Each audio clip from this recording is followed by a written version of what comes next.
दोस्तों, क्या आपको पता है कि कतर की टीम फीफा वर्ल्ड कप के लिए डायरेक्टली क्वालिफाई कर सकती है?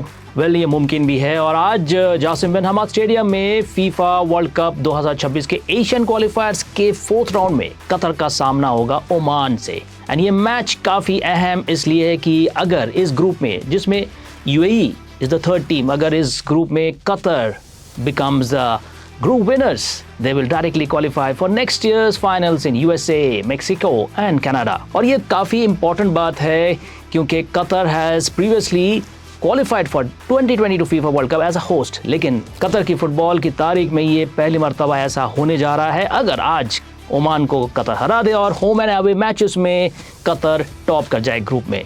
कतर और ओमान के दरमियान टोटल 37 मैचेस खेले गए हैं जिसमें Qatar has won 20 times and 7 times won by Oman.